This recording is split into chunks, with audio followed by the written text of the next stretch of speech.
Hello and welcome, everyone. Thanks so much for joining us. We're going to give it a couple more minutes before we jump into today's webinar. Thanks for being here. All right, I know we only have an hour together here today, and we do want to make the most of our time. So we're going to go ahead and get started. Um, we at the International Services and Engagement Office, or ISEO, are so excited to welcome back Diana Velez-Coker of Larrabee Albee and Coker. She has been such a great partner for us as there have been so many changes with immigration and employment-based immigration. So we're really excited to have an immigration attorney specializing in employment immigration discuss the H-1B process overall, the cap, and some of the recent changes that have happened. So we just some housekeeping before we begin. We'll be monitoring questions via the Q&A and answering them as best we can. We do hope to dedicate some time at the end to answer those questions, knowing that we only have an hour together. But without further ado, I'll hand it over to Diana to kick us off. Great. Thanks so much, Grace. Hello, everyone. I'm so glad to be here.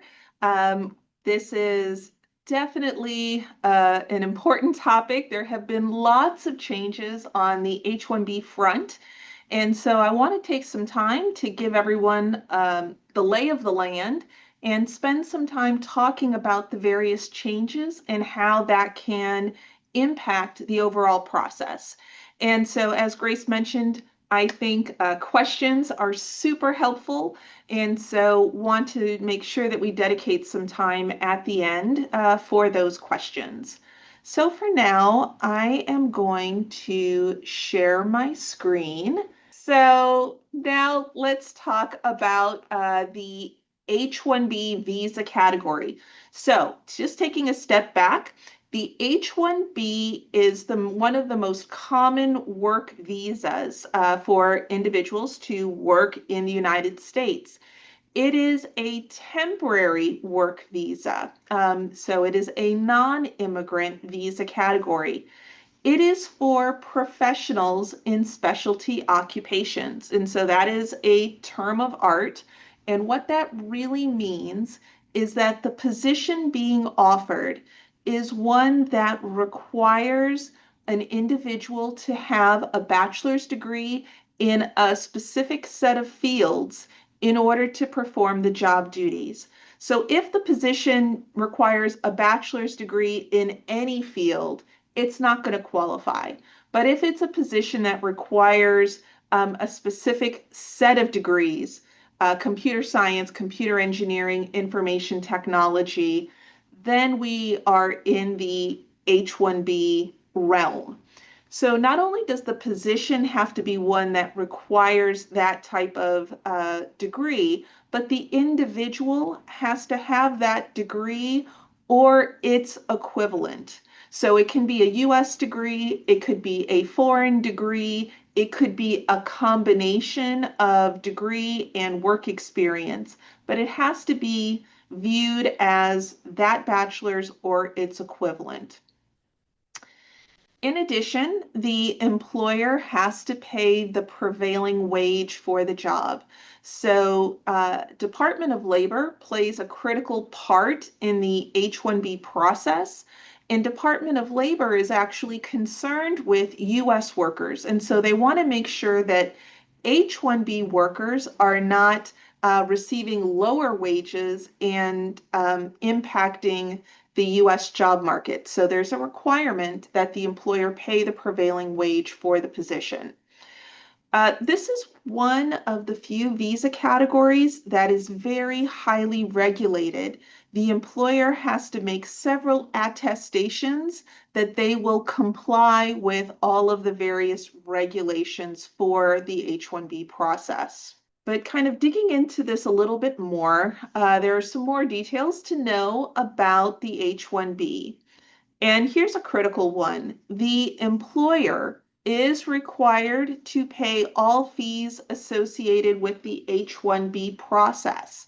So if you are, looking for a job and you're trying to talk with a potential employer about sponsoring you for an H-1B, you cannot say, well, I'm happy to cover the costs. That's not allowed. The employer is required to pay the fees associated with that H-1B process.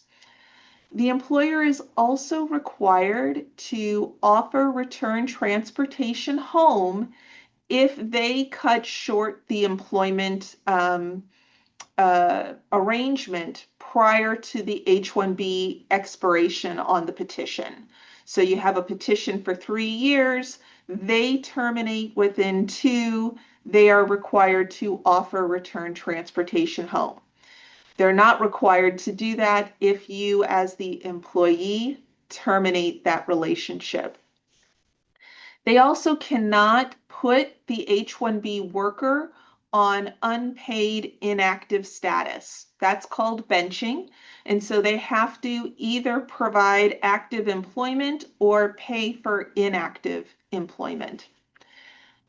Um, I always like to say that the H-1B is employer specific, job specific, and location specific. So if any of those things change, it could impact the H-1B, and we may need to look at filing an H-1B amendment. So if you are lucky to get one of these H-1Bs, and the employer is talking about moving you to a new role or a new location, keep in mind that additional steps might be needed in order to keep that H-1B in good standing, filing of an H-1B amendment, for example. Um, as I mentioned, the H-1B is one of the more popular work visa categories. And so we have a numeric limitation on how many H-1Bs can be issued in a given year. And so we have this quota system, and we have more people wanting H-1Bs and more companies wanting to employ H-1B workers, then we have numbers available. And so we hit the annual quota every year. And so we have a lottery system. And so we'll spend some time talking about the quota, what are the exceptions to the quota, and what does that lottery process look like. Now, the other thing to keep in mind with the H-1Bs is there is a maximum period of time that individuals can hold H-1B status. So an H-1B petition can be approved up to 6 years total. So it's normally 3 years, and you can extend in 3-year increments until you hit the 6-year limit. There are exceptions to extend past the 6-year limit. In order to qualify for those extensions, the individual has to be at a particular point in the green card process. So there's two ways to qualify based on being in the green card process. The first one is if you've been in the green card process for at least a year, you can get extensions in 1-year increments until a decision is made on that green card. Or if you have an approved I-140 petition, which is a component of the green card process, but your priority date or your place in line for a green card is not current, those individuals can extend in 3-year increments past the normal 6-year limit until a green card number becomes available. So it's very important to keep in mind that you have these limitations on the H-1B. And if you are looking to stay long-term past that 6-year limit, you really want to think about what is the long-term plan. Are you going to be in a place with the green card process where you would qualify for additional H-1B extensions?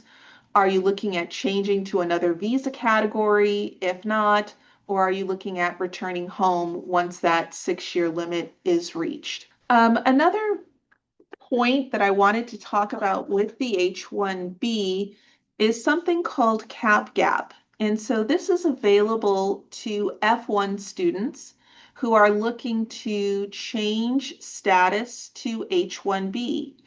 And so F1 students often will have OPT authorization, so optional practical training, and that work authorization could expire before the H-1B takes effect. And so if the F1 status expires while the H petition is pending, oftentimes CapGap can come in and bridge that gap in work authorization and extend the F1 OPT until the H-1B takes effect. But that CapGap provision really only comes into play after the H-1B petition is filed. So if you're going through the lottery was successful, you were selected, the employer has filed a petition for you, and you're waiting for the H-1B to take effect. In those scenarios, if that EAD is expiring, it could be extended and you can bridge the gap. All right. I mentioned that there is this quota system, and so I wanted to spend some time talking about the quota system. So we have an annual limit on new H-1B visas. We have 65,000 regular H-1B visas and an additional 20,000 that are set aside for individuals with U.S. master's degrees or higher. So we have essentially two pools of numbers totaling 85,000. Now, what's interesting is some numbers are taken out of the 65,000 and set aside for individuals who have a special H-1B visa called an H-1B1. That is based on a treaty between the U.S. and Singapore and the U.S. and Chile. So some numbers out of that 65 are set aside for the H-1B ones from Chile and Singapore. But to give you an idea, it's about 85,000 that we're dealing with. And we have these two pools. So individuals that have a U.S. master's degree or higher do have an advantage because now they have access to both pools of H-1B numbers. Individuals with foreign master's degrees or foreign PhDs, they're going to fall into the regular cap. So just keep in mind we have these two pools. The individuals with the master's cap essentially get two bites at the apple. They get access to the regular cap and they get access to the special 20,000 H-1B numbers.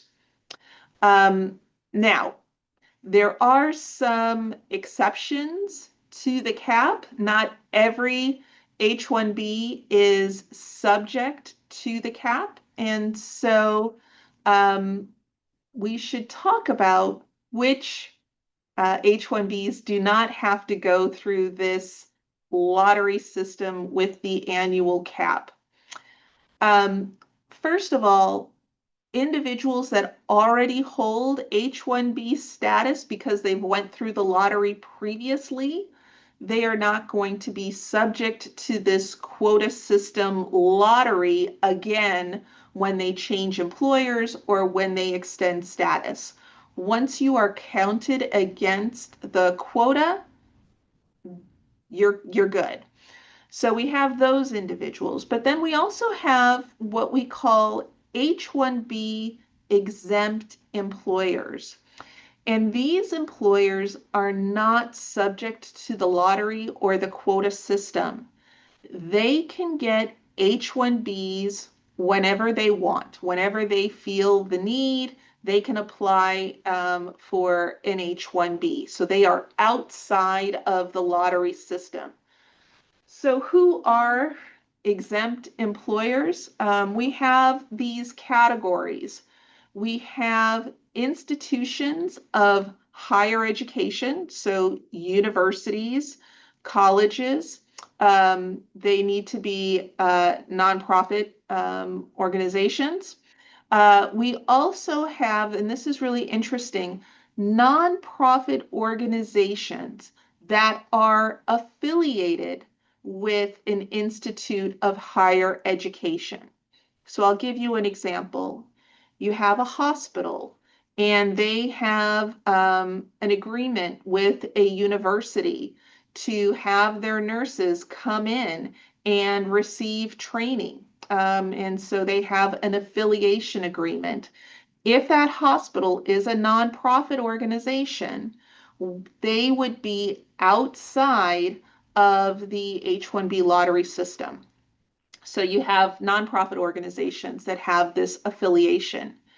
You also have nonprofit research organizations and government research organizations. So all of these entities are outside of the lottery system. So if you're lucky enough to find an employer who is H-1B exempt, that's a wonderful thing because now you're not fighting for those H-1B lottery numbers. But one thing that's important to keep in mind is if you are with one of these H-1B exempt employers, and you decide to change employers. Now you want to go into the private sector for work for a for-profit company. Even though you already have an H-1B, now that you're making that shift, you're going to need to go through the lottery and that whole quota system. So just keep that in mind. Obviously, if you stay within H-1B exempt employers, there's no issue. But when you transition to a for-profit institution, you're going to go through this lottery system. So diving into this H-1B lottery system, we have a window of time where employers can register for the H-1B lottery. So for this year, we have the window set. It's from March 4th through March 19th. So we are right now, as we speak, we are in H-1B registration season where employers are registering their cases to see if they'll be selected for the lottery. Each year they announce the window for filing. Normally it's about 2 weeks in the beginning of March. So you want to plan accordingly. You want to see if you can find that employer who is willing to sponsor you before this window opens so that you can take advantage of this. If you don't file, if the employer does not file within this window, you're looking at the next year for the next window of opportunity. So employers submit registrations during the window in early March, and then towards the end of March, we will find out who is selected in the first round of the lottery, and those notifications will go out. For those people who are selected in the first round, they then will have a window of time for the employer to file the H-1B petition. And that filing window is 90 days. It normally starts April 1st, so it'll go through June 30th. And if you are selected in that first round and you do not file within that window, then you lose that H-1B number. It goes away. What USCIS, U.S. Citizenship and Immigration Services, does after that first round of selections and that 90-day filing window passes, they'll take a look and they'll see how many numbers have been used up, how many people actually ended up filing, and how many numbers are left over. And they could decide that all the numbers are used up and that's the end of it. Or they could say, you know what, we need to do a second round of the lottery and do a whole new selection until all of the numbers are fully exhausted. So what normally happens with this first round is those that are selected will get that selected notice. Everyone else will stay in the system as submitted. So you stay in the system as submitted until either you are selected or they've decided that all the numbers have been exhausted, and then you get a non-selected notice. So I always tell people that it's not over until it's over. So even if you're not selected in the first round, there's still a possibility that you could be selected later on. Um, but regardless, the earliest start date, if you are selected in the lottery, is October 1st. And that is because that is the start of the government's fiscal year. So October 1st is the start of the 2027 fiscal year. Um, and so when I was talking about cap gap, that's really where I was going because we can't push forward the H-1B start date. So we have to have individuals in status through October 1st when that H-1B could take effect. All right. So as I mentioned, there have been some changes to this lottery system, but we have some things that haven't changed. So what's remaining the same is the lottery system is something that we call beneficiary centric. And so what this means is each individual is only counted once. So in the past, one of the problems with the lottery system was individuals were getting several employers to file registrations for them to increase their chances of selection. And the Immigration Service said, hold on, that's not how we intended for this system to work. And so now what they do is they track this based on the individual's passport to make sure that individuals are essentially what they're considering gaming the system. So each individual is only counted once, even if they may have multiple employers wanting to secure an H-1B for them. Um, but what has changed, and this is a major change, is we now have a weighted selection system. And so we're going to spend some time talking about that, but it's really based on the wage being offered. The higher the wage, the more chances somebody may get in this new lottery system. So it is a weighted lottery and it does favor higher paid, higher skilled positions. And so there is some difficulty with that, right? Because many times new graduates who are looking to enter into the workforce, they are going to start at an entry level position with an entry level wage. But under this system, that could put them at a disadvantage because the more senior individuals who have higher wages will have more entries into this lottery system.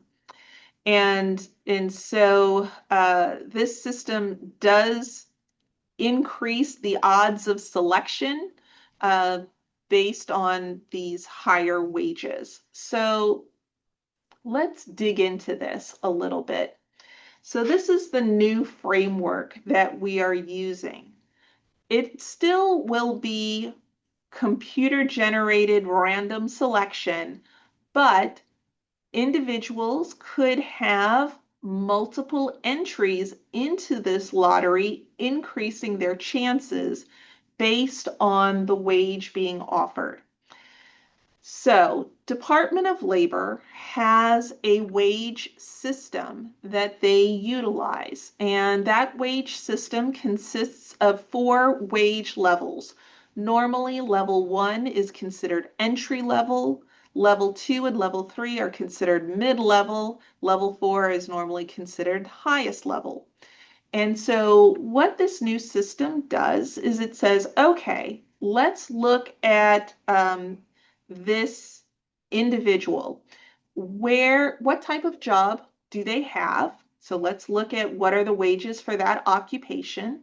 Where is the job going to take place? So where is the location? Because as you know, wages in the Bay Area are different than wages in the middle of Nebraska.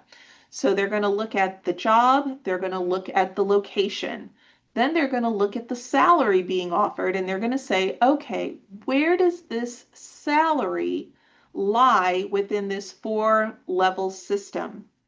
And if it's, for example, a level three wage, then that individual will get three entries into the lottery. Now, if that person also has a US master's degree, what that means is they have the three entries into the regular pool and the three entries into the master's pool. So you can see that this system is really skewed to help higher waged individuals get selected. Okay. The other thing, though, that I keep in mind with employers and individuals looking to enter into this new system is you may have a high wage, but the position could technically still be entry level. And so we use one set of analysis. We just look strictly at the wage in determining how many entries into the lottery the person has. But if they're then selected and we're now filing an H-1B petition, we could say, yes, the wage was level four for the lottery process because it met that level. But in reality, looking at the job requirements, this is really an entry level role. It's a highly paid entry level role, but it's still entry level. And so we could file the H-1B using that level one determination. So just to be clear, we use this leveling system in two ways. We use it to see how many selections the person has, but then once they're selected and we file what is called an LCA, a labor condition application, we reevaluate what is the appropriate level based on the job duties and how complex the position is.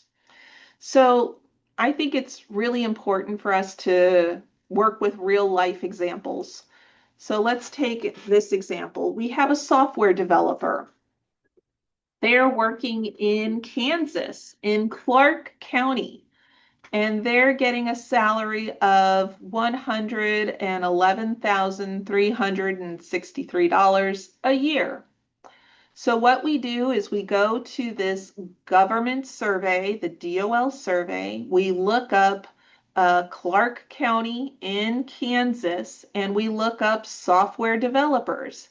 And we look and we see, okay, 111,363, that meets the level three wage. And so that's going to give this person three entries into the lottery. But if they're selected, the employer could say, well, the complexity of this job is really level two. And then we can use that for that labor condition application. Okay? So this, and they have done some statistical analysis on the chances of being selected based on if you meet the level one, level two, level three, level four wage. So with level one, the chances are actually worse under this new system than it was last year. So last year, a level one had a better chance of being selected when it was completely random than with this weighted system. But level two, level three, level four all have increased likelihood of being selected, with obviously level 4 having the highest chance of being selected. Okay. This because the Immigration Service, USCIS, is concerned with how employers may try to kind of work the system, they have let us know that certain things could result in an H-1B denial.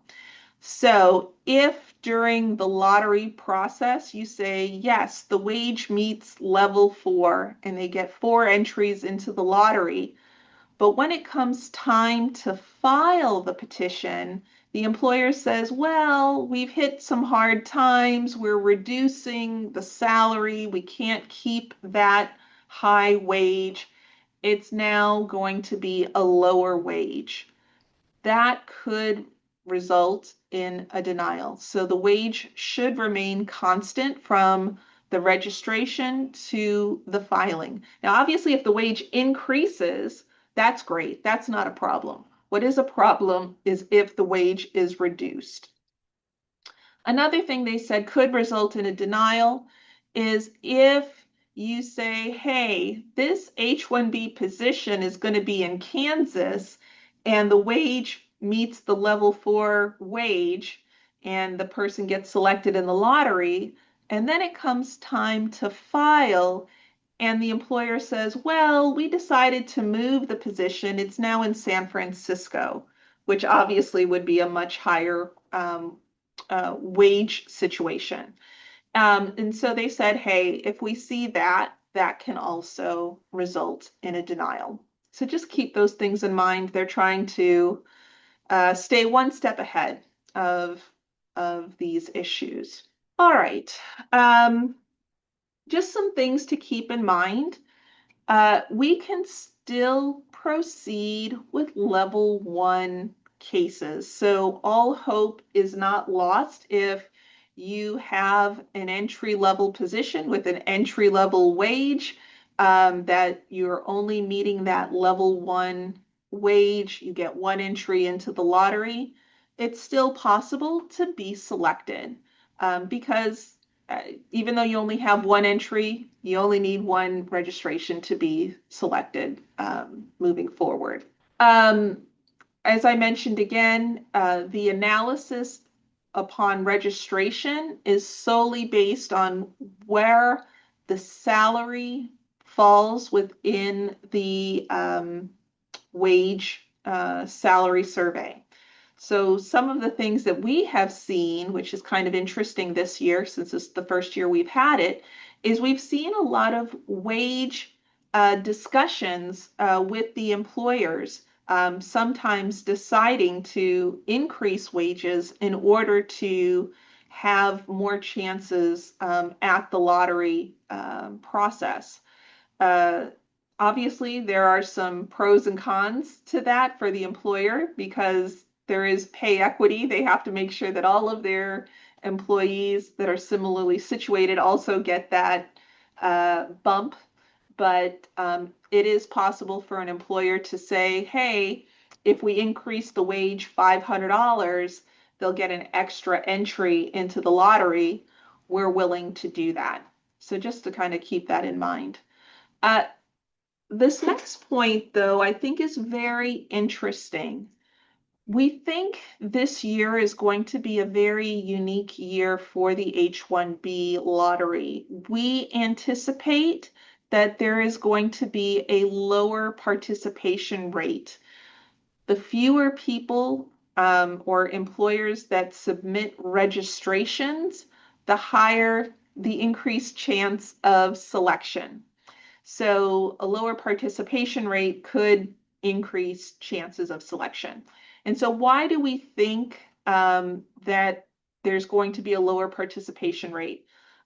We have been told, the data has been released as to who are the top employers utilizing the H-1B lottery system. So we have a very clear idea as to who are the biggest employers in this process. And two of the top 25 H-1B employers have stated that they are going to not participate in the H-1B lottery process this year.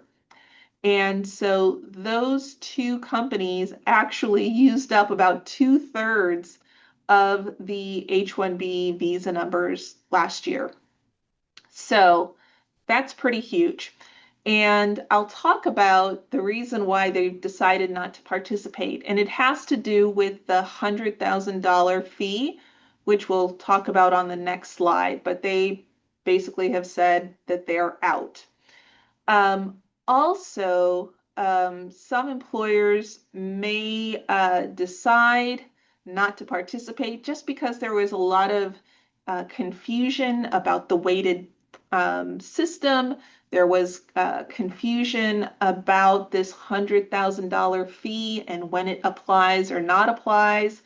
And so all of these factors we think is going to result in fewer H-1B registrations being submitted, which can increase the chances for those that do submit to be selected.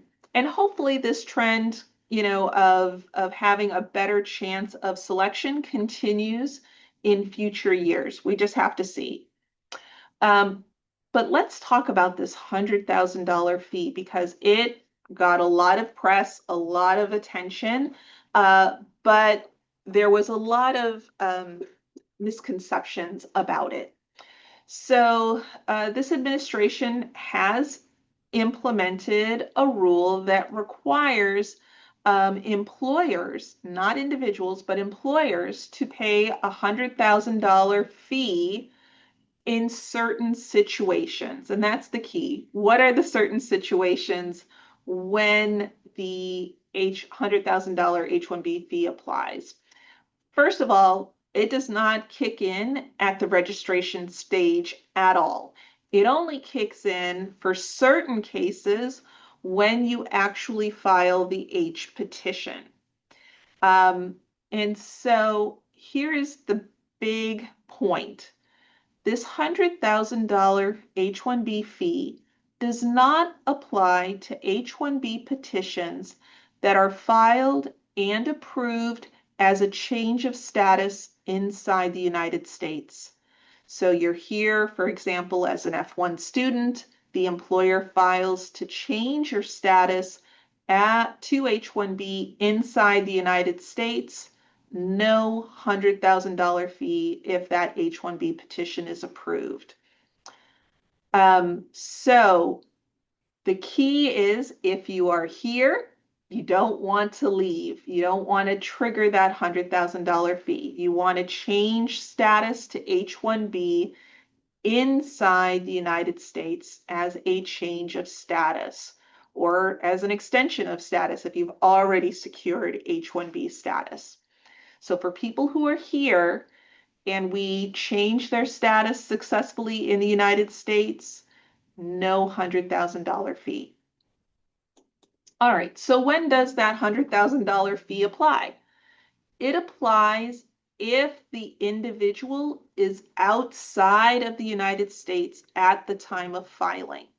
So that is why those two companies I just mentioned on the earlier slide decided not to file because those companies were actually consulting companies in India who were taking individuals from India and moving them to the United States to consult for companies here in the US.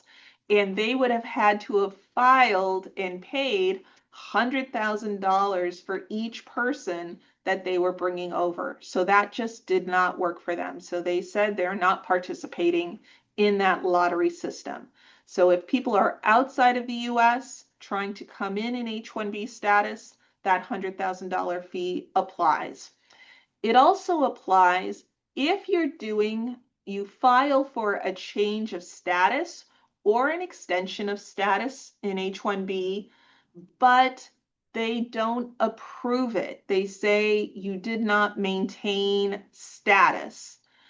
So for example, maybe as an F1, maybe you dropped out of your classes. And so you weren't maintaining your F1. They're not going to approve the change of status. They'll approve the H, but they're going to require you to go outside and come back in, which would trigger that $100,000 fee. So maintaining proper status is important because we want to be able to change that status inside the United States to H-1B. The other thing that could trigger that $100,000 fee is if the individual travels while the H-1B is pending. So you're here, you're on an F1, you got selected in the lottery, the company files the H-1B petition for you, but while it is pending, you decide to go home, that's going to trigger that $100,000 fee. So we don't want people traveling while that H petition is pending. And so what happens in reality if the USCIS determines that you cannot change status inside the United States, the company will have the option to withdraw the H-1B petition if they say, hey, I can't pay $100,000. Please just withdraw. Or obviously they can choose to pay. If they don't pay that fee, then the petition will be denied if that $100,000 fee gets triggered.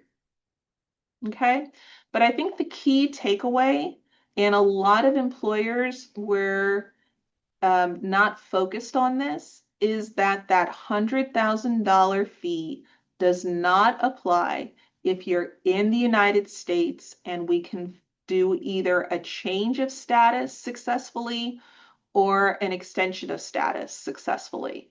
So we've had to do a lot of educating of employers on that particular point because they just hear the soundbite that the $100,000 fee applies. Okay. All right, just a few more slides and then we're going to get into some questions.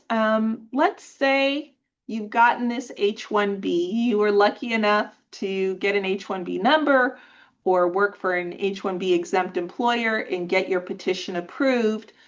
I want to talk about what can happen afterwards. And so the current administration has said that they are going to increase their enforcement efforts. And so they want to make sure that people who are approved for an H-1B are doing what they're supposed to be doing. And so they can do what we call H-1B site visits. So they can visit your employer's offices. It can either be a USCIS fraud detection and national security officer or some sort of contractor working for them. They can show up unannounced at your work site and say that they want to speak with you and the HR at the company to confirm that you are doing what you are supposed to be doing. And so they can ask to speak to you, the HR, managers, even other employees to say, hey, does this person really work here? What did they do, etc. They can ask for information about the company from the HR, about what kind of business they run, how many locations, how many employees. They can ask to see the company's financials, their quarterly wage reports. They can ask the individual for detailed information about their job duties, their work location, salary, so forth. And this is really a mechanism to make sure that there is not fraud within the system. And so what's interesting is after these site visits occur, no news is good news. If they just simply go away and you never hear from them again, that means that the site visit was successful. If it was not successful, they could choose to revoke the H-1B approval notice. and take away that H-1B status. All right. So I think that leaves us with about 13 minutes for questions. And so let's see if it looks like we have about 15 questions or so in the Q&A. So let's just see if we can go in and get some of these questions answered. All right. Um, if I can have an H-1B, can I use it even if I switch to F1 and decide to work full-time after graduation with the previously issued H-1B? So if you have an H-1B approval, and then you switch back to F1, and then you want to use that previously issued H-1B, you would need to essentially activate that H-1B. So it could mean that you need to go out of the US, get an H-1B visa stamp placed in your passport at the US consulate, and well, wait, if you've had an H-1B and then you change status to F, you would need to file a change of status back to H-1B. Sorry. But if you got the H-1B through the quota system, you wouldn't need to go through the quota system again, but you would essentially need to change your status back to H-1B. All right. If I get my master's degree entirely online in the near future, am I qualified for the additional cap? So what they look at is whether you have a US master's degree. They don't look at whether it was in, done online or in person, just whether it is a legitimate US master's degree. Now, let me say this. It has to be from a public or nonprofit university. So some universities that are for profit, uh, they may have online programs, so forth. That's not going to qualify for the H-1B US master's designation. So I'm actually glad we had this question because I didn't make that point during the presentation. So it's really important. The US master's degree has to be either from a public institution or a nonprofit institution. So for-profit universities or colleges will not qualify. I've heard that because of the H-1B filing deadline in April, the companies will actively try to hire internationals around January, March. Does that mean there could be more opportunities at the beginning of the year? Um, I honestly think it would happen before January, March. Normally, employers are already contacting us in January with the individuals that they have identified to put in the lottery. So I would even say that they would push it out even earlier, because normally January, February, the employers already know who they're putting into the H-1B lottery. What if we are selected and then change employers? Is the selection tied to that employer, or can the new employer then file the petition?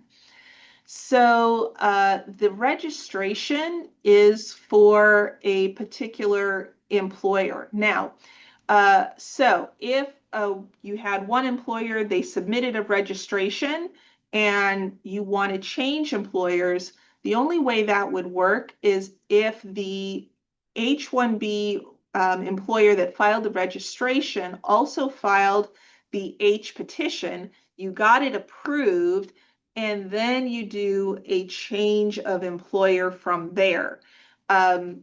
What you can do, what is a better course of action, is if you know you have multiple employers interested in you, you should have all of those employers submit registrations for you.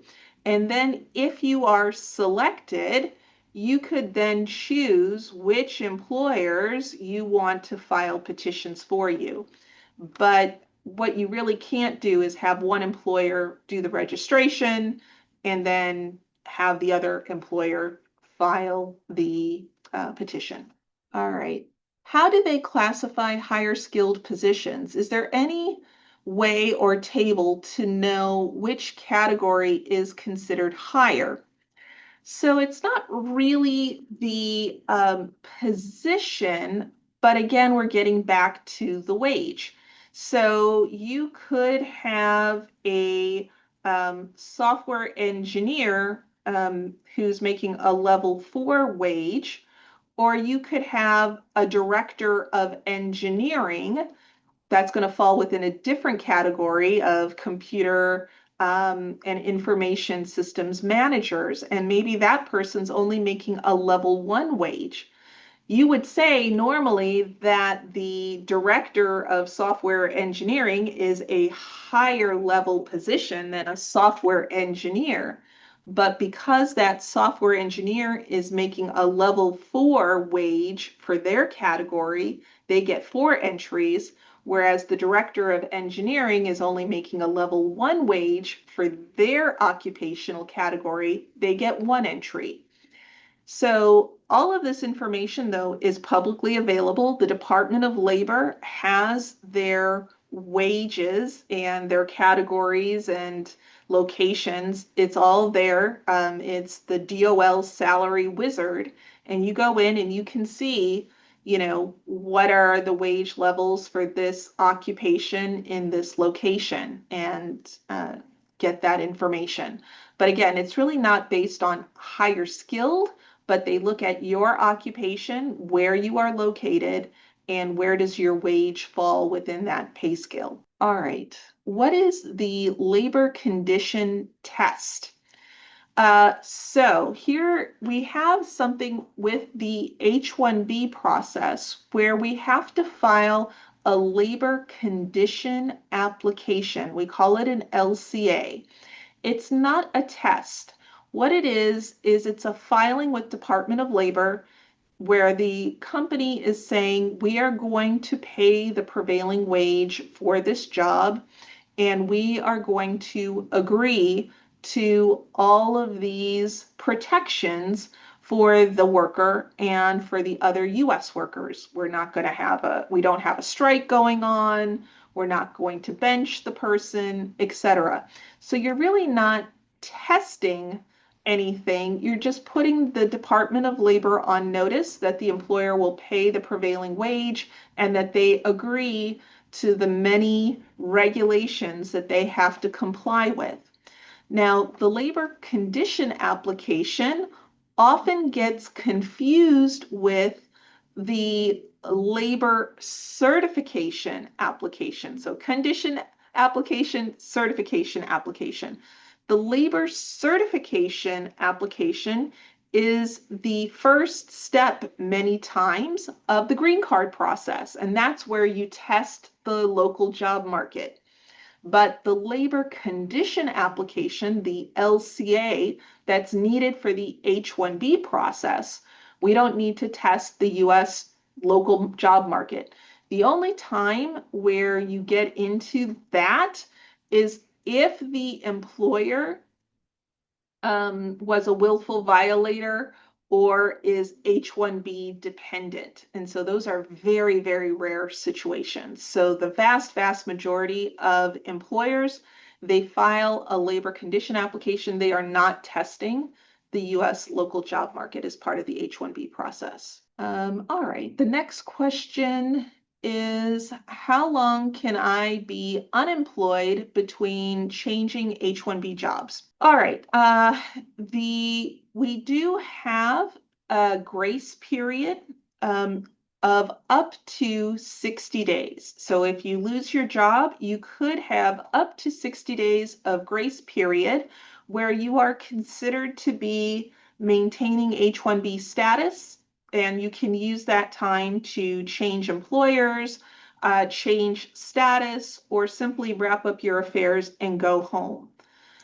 The reason I say up to 60 days is that that 60-day period could be cut short if your I-94 admission record expires before that 60-day grace period. So if your I-94 is good for a year, etc., you have the 60-day grace period. If your I-94 is expiring in 10 days, then you're only going to have a 10-day grace period. Let's see. What if an employer is paying entry-level wage, but it's not falling in the level one of that area? Can the candidate still apply? Fantastic question. So they actually addressed this and they said that the employer can look at privately published wage surveys to see if, according to that privately published survey, the individual is making the prevailing wage. So common privately published surveys are things like the Radford, Tower Watson, Mercer. It has to be an established, well-respected wage survey.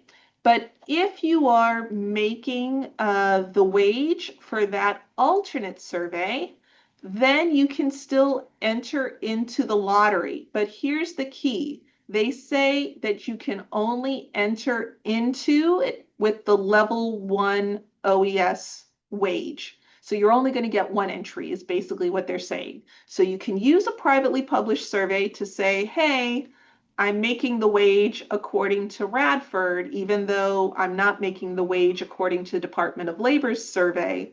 But just know what that means is you get one entry into the lottery. All right, Grace, we're at 12:59.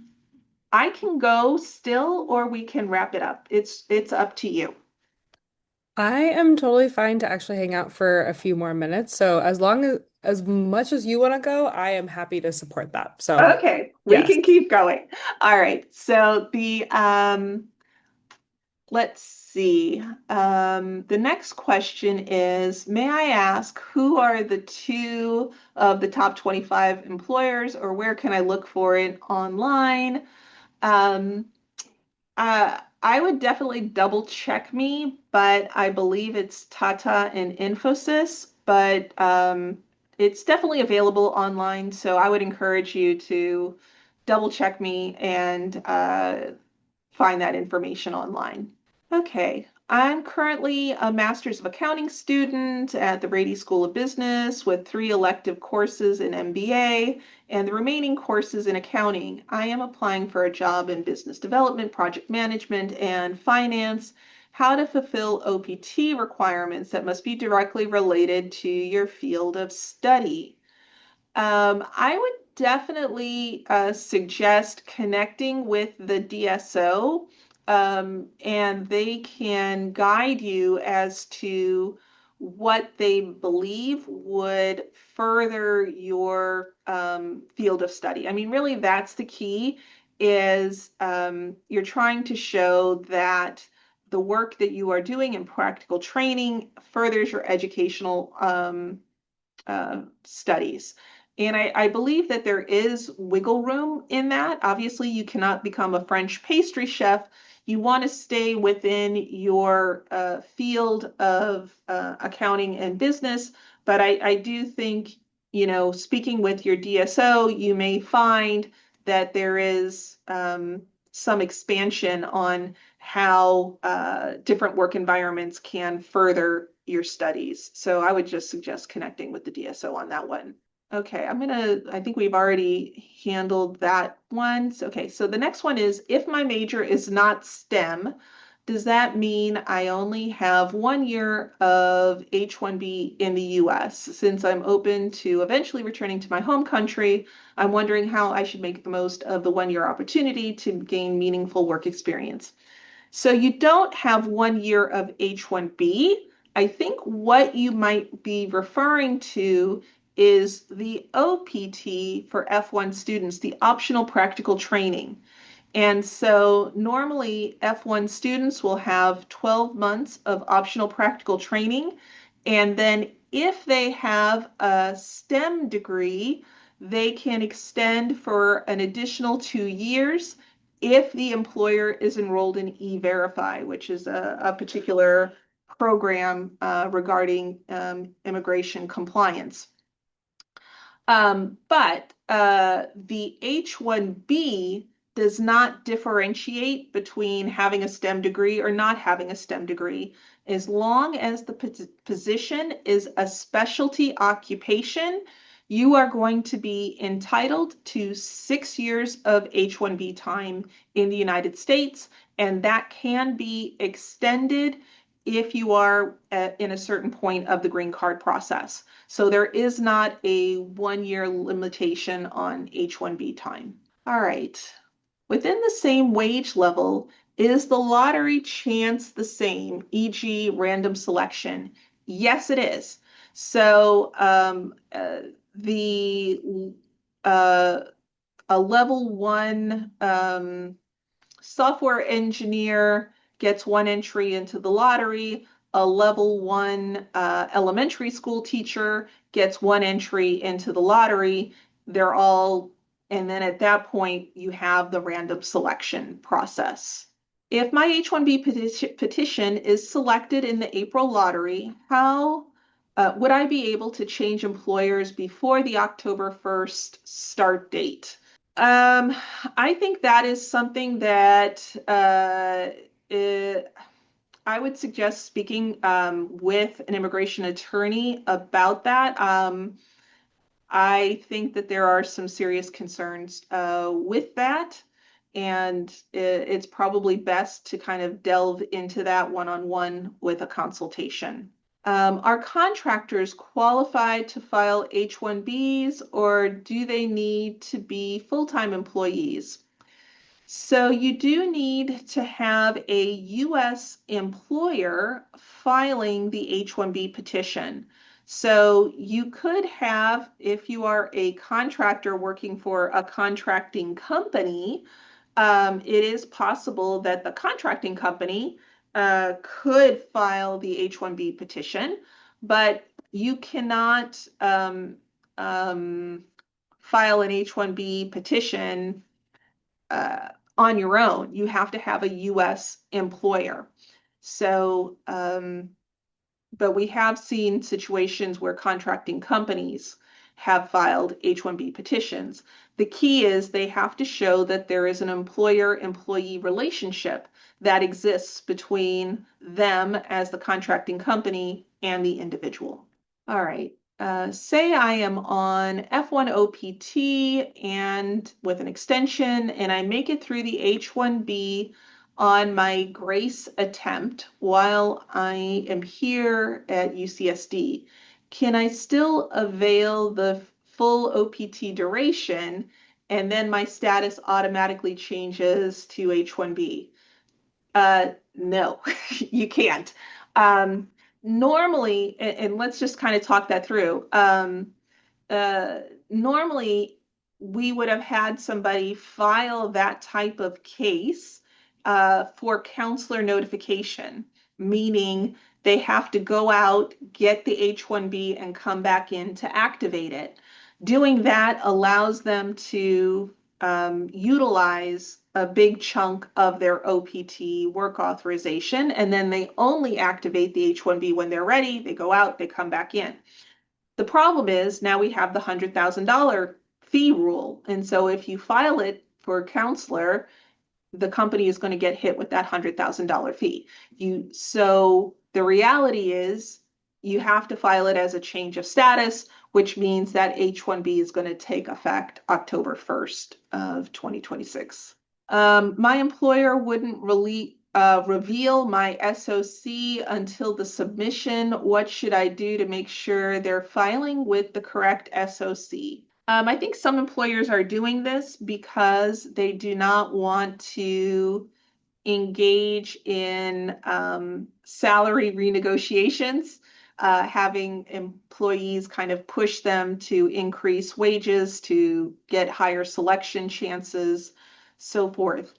I think it's important to remember that the H-1B registration and submission is really the company's process. They're doing it on your behalf.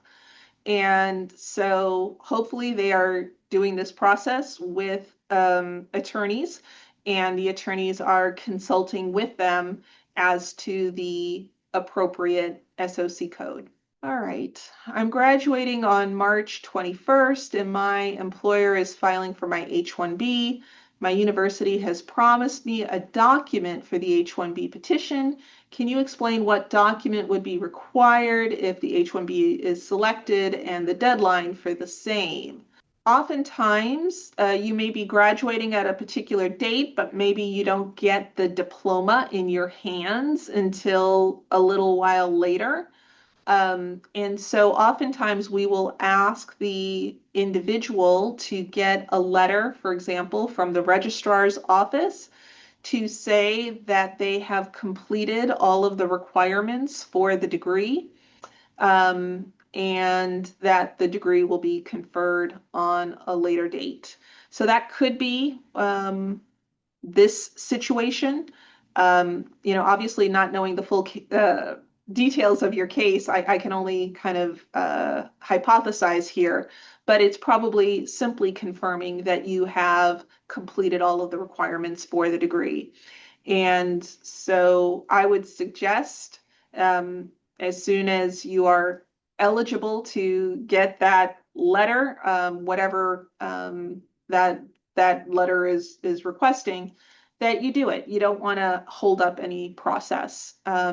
So you may want to speak with your employer, get further details about what they are needing, and they should be able to explain the deadlines that they are working with. Can we travel internationally after lottery selection, avoiding the timeline where the petition is pending? Yes, so we can be a little strategic with this. So, as I mentioned, we have, if you are selected in the lottery, we have a window of time to file in that first round, April 1st to June 30th.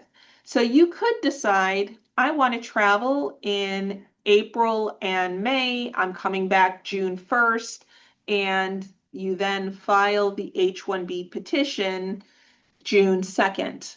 Um, and that is permissible. It wouldn't trigger the $100,000 fee because now you are in the United States and you are not going to travel thereafter. So, as long as you meet the requirement of filing within the window, you can do your travel before the filing, just no travel after the filing. Can you share the overall insight of the current H-1B status? Has it become more challenging compared to past years, or will there be more opportunities if you have the right qualifications? Are there more or less students getting sponsored jobs? All right, so there's a couple different questions in there. The overall, I think immigration has become more challenging. H-1B petitions have become more challenging. We have seen more RFEs, requests for evidence, and potential denials.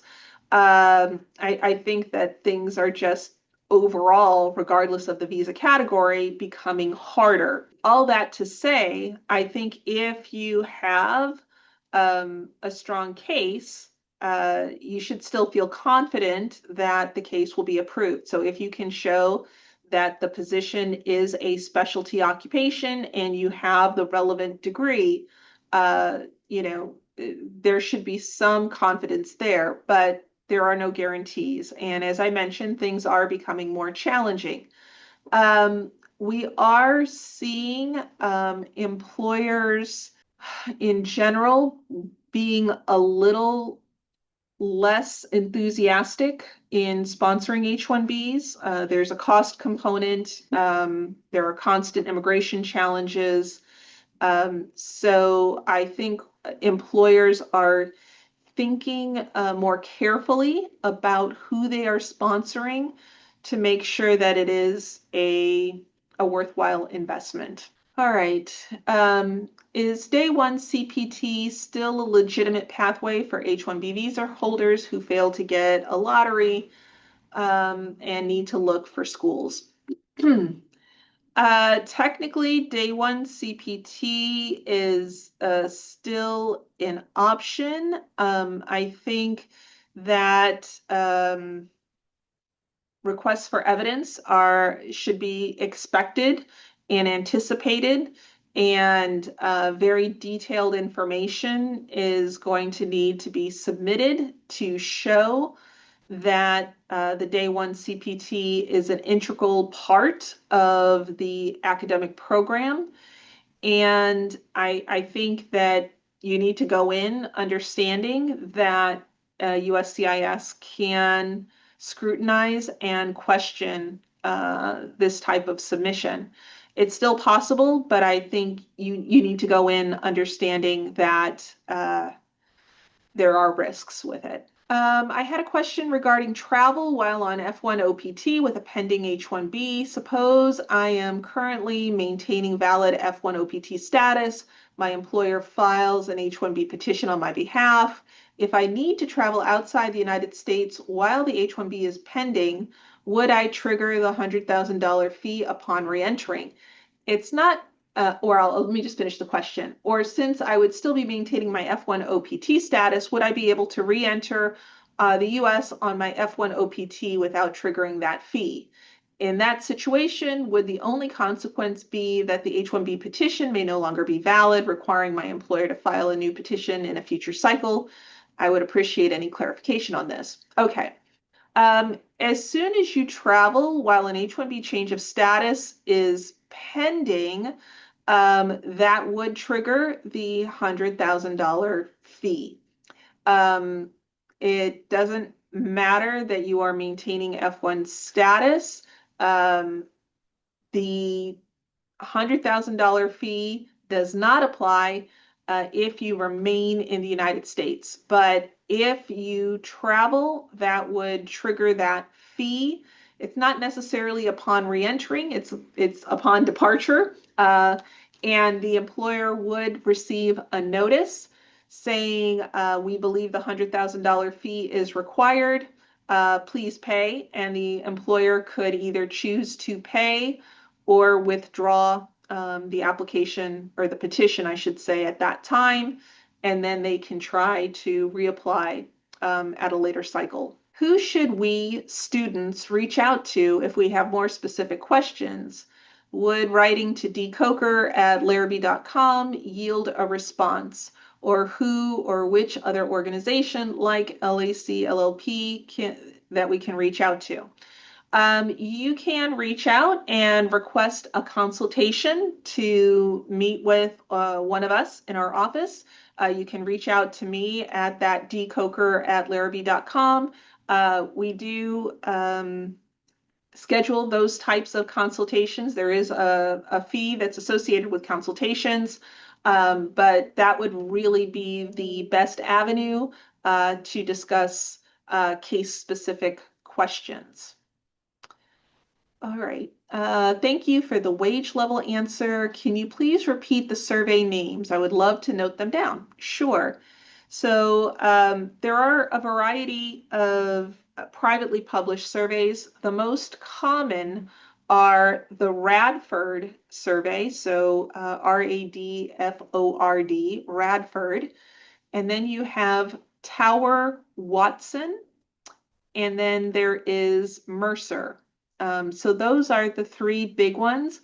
Those surveys normally require that the employer subscribe to those surveys. So for example, I do not have access to those surveys, but an employer who has an agreement with those organizations could have access to those surveys. Okay, does working fully off commission affect my chances of being selected, or does it have to be a salary job?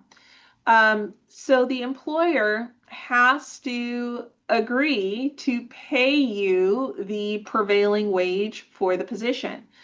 So as you know, with commission, if you don't sell, you're not getting paid. And that goes against the H-1B. The H-1B, the employer is saying this individual will receive this amount of money. And it has to be